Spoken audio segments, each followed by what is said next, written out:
എല്ലാവരും യേശുദാസിനെ കൊണ്ട് പാട്ട് പാടിച്ച് അവരുടെ പേരൊക്കെ യേശുദാസിൻ്റെ സ്റ്റിക്കറുമ്പോൾ വരുമ്പോൾ നമുക്ക് അങ്ങനെ ഒരു ആഗ്രഹമുണ്ട്. നമ്മുടെ ഏറ്റവും അടുത്ത ആളാണ് പിന്നെ AT അബു സംവിധായകൻ. എല്ലാവർക്കും വി ആർ ഹിയറിലേക്ക് സ്വാഗതം. നമുക്കിന്ന് ബക്കർ മാരായമംഗലവുമായി അല്പനേരം സംസാരിക്കാം. എൻ്റെ പേര് അബൂബക്കർ. തൂലികാനാമം ബക്കർ മാരായമംഗലം. മാഷ് മാപ്പിളപ്പാട്ട് രചനയിലേക്ക് എങ്ങനെയാണ് എത്തിയത്? മാപ്പിളപ്പാട്ട് രചനയിലേക്ക് എത്തിയെന്ന് പറഞ്ഞാൽ ചെറുപ്പത്തിൽ നമുക്ക് പിന്നെ പൊതുവെ ഒരു സാഹിത്യവുമായിട്ട് അഭിരുചി ഉണ്ടായിരുന്നു. അങ്ങനെ പിന്നെ മാപ്പിളപ്പാട്ട് പല പാട്ടുകൾ എഴുതി, മാപ്പിളപ്പാട്ടിന് ഇശലുകൾ എഴുതി, അങ്ങനെയൊക്കെ പാടെ നമ്മൾ വന്നു. എത്ര വയസ്സിലായിരിക്കും അത് അങ്ങനെ ആദ്യം തുടങ്ങി? എത്രാം വയസ്സിൽ പറഞ്ഞാൽ വളരെ ഒരു 10-15 വയസ്സിൽ 10ാം ക്ലാസ് പഠിക്കുന്ന കാലത്ത് തന്നെ നമുക്ക് താല്പര്യമുണ്ട്.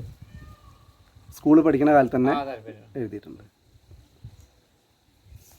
നമ്മുടെ ഗാനഗന്ധർവൻ യേശുദാസിന് വേണ്ടി മാഷ് പാട്ട് എഴുതിയിട്ടുണ്ടെന്ന് കേട്ടിട്ടുണ്ട്. അതൊന്ന് വിശദീകരിക്കാൻ പറ്റുമോ?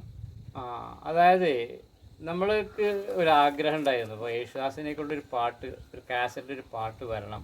നമ്മൾ എല്ലാവരും യേശുദാസിനെ കൊണ്ട് പാട്ട് പാടിച്ച് അവരുടെ പേരൊക്കെ യേശുദാസിൻ്റെ സ്റ്റിക്കറുമ്പോൾ വരുമ്പോൾ നമുക്ക് അങ്ങനെ ഒരു ആഗ്രഹമുണ്ട്, ഒരു പാട്ട് മൂപ്പരെ കൊണ്ട് പാടിക്കും. അങ്ങനെ ഞാൻ ഈ വിഷയം നമ്മുടെ ഏറ്റവും അടുത്ത ആളാണ് പിന്നെ AT അബു സംവിധായകൻ. വളരെ അടുത്ത ആളാണ്.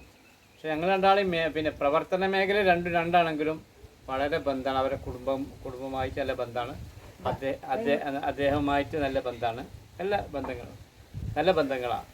അങ്ങനെ ഞാനൊരു ദിവസം ഇങ്ങനെ പറയാറുണ്ട് മുമ്പ് ഇങ്ങനെ നമുക്ക് പിന്നെ ഈ AT അബുവിന് ഈ പ്രേം നസീറും അതേമാതിരിക്ക് ഈ യേശുദാസുമായിട്ട് വലിയ ബന്ധമുണ്ടെന്ന് എനിക്കറിയാം. അപ്പോൾ ഞാൻ എന്നോട് പറഞ്ഞു, അങ്ങനെ നമുക്ക് മൂപ്പരെ കൊണ്ടൊരു പാട്ട് പാടിക്കാൻ നിങ്ങൾ റെക്കമെൻഡ് ചെയ്യണം. അങ്ങനെ അദ്ദേഹത്തിനെ തിരുവനന്തപുരത്തേക്ക് കൊണ്ടുപോയി. അന്ന് അനന്തനും അപ്പുക്കുട്ടനും ഒരു ആന ഉണ്ടായിരുന്നു എന്ന ഒരു ഫിലിം, അത് ഇറങ്ങിയിട്ടില്ല. അപ്പോൾ ഇറങ്ങാത്ത ഫിലിമിൻ്റെ റെക്കോർഡിങ് വേളയിൽ എന്നെ കൊണ്ടുപോയത്. അന്ന് ജോൺസൺ മാഷും മറ്റൊക്കെ ഉണ്ട് അവിടെ. അപ്പോൾ അന്ന് മൂപ്പർക്ക് എന്നെ അവിടെ ചെന്നെങ്കിലും അതിന് സൗകര്യം ചെയ്യാൻ പറ്റിയില്ല. അങ്ങനെ നമുക്ക് പിന്നെ ദിവസം ആവാമെന്ന് പറഞ്ഞപ്പോൾ വേറൊരു ദിവസം മൂപ്പര് പെട്ടെന്ന് തന്നെ കോഴിക്കോട്ടേക്ക് വിളിച്ചു. കോഴിക്കോട്ടേക്ക് വിളിക്കുക എന്ന് പറഞ്ഞാൽ സാധാരണ ഒരു ഫിലിം ആർട്ടിസ്റ്റോ അല്ലെങ്കിൽ വലിയൊരു ആളെ വിളിക്കണമായിരിക്കല്ല, വളരെ ഫേവറായിട്ട് ഒരു അനിയനെ പോലെ മൂപ്പരെ പെരുമാറ്റം. അങ്ങനെ വിളിച്ചു. അവിടെ പിന്നെ ഇദ്ദേഹത്തിൻ്റെ തരങ്കിണി കാസറ്റ് കൈകാര്യം ചെയ്യുന്ന ഒരാളുണ്ട്, ബാബുക്ക എന്ന് പറയും. നമ്മുടെ കോഴിക്കോട് മെട്രോ ഹോട്ടലിലേക്ക് അടുത്ത അവരുടെ ഓഫീസ്. അവിടെ എന്നെ കൊണ്ടുപോയി പരിചയപ്പെടുത്തി. ഇത് നമ്മുടെ ഒരാളാണ്, ബക്കർ മാരായമംഗലം എന്നാണുള്ള പേര്. അപ്പോൾ ഇയാൾക്കൊരു മാപ്പിളപ്പാട്ടിനുള്ള സൗകര്യം ചെയ്ത് കൊടുക്കണമെന്ന് പറഞ്ഞപ്പോൾ അയാൾ സമ്മതിച്ചു.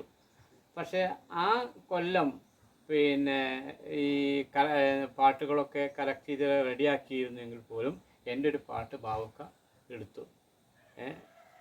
അത് മിസിരിപ്പൊന്ന് എന്നാണ് ആ കാസറ്റിൻ്റെ പേര്. അങ്ങനെയാണ് ഞാൻ പിന്നെ അദ്ദേഹത്തിൻ്റെ പാട്ട് ആദ്യമായിട്ട് പാടുന്നത്. സാധാരണഗതിയിൽ എല്ലാവരും എഴുതുന്നമാർക്ക് എഴുതിയെങ്കിൽ പോലും ഇത് ഹിറ്റായി. അത് നമ്മുടെ ഒരു ഭാഗ്യമാണ്, ഹിറ്റായി. അത് പിന്നെ മാർക്കറ്റിൽ നന്നായി ഓടി. എല്ലാ കാസറ്റ് കണ്ടമായി ഓടണം, പക്ഷെ നമ്മുടെ ഭാഗ്യത്തിന് അത് നന്നായി ഓടി. സുബഹി ബാങ്ക് കേട്ട് ഉണരും പടപ്പുകൾ എന്നുള്ളതാണ് പിന്നെ അതിൻ്റെ തുടക്കം.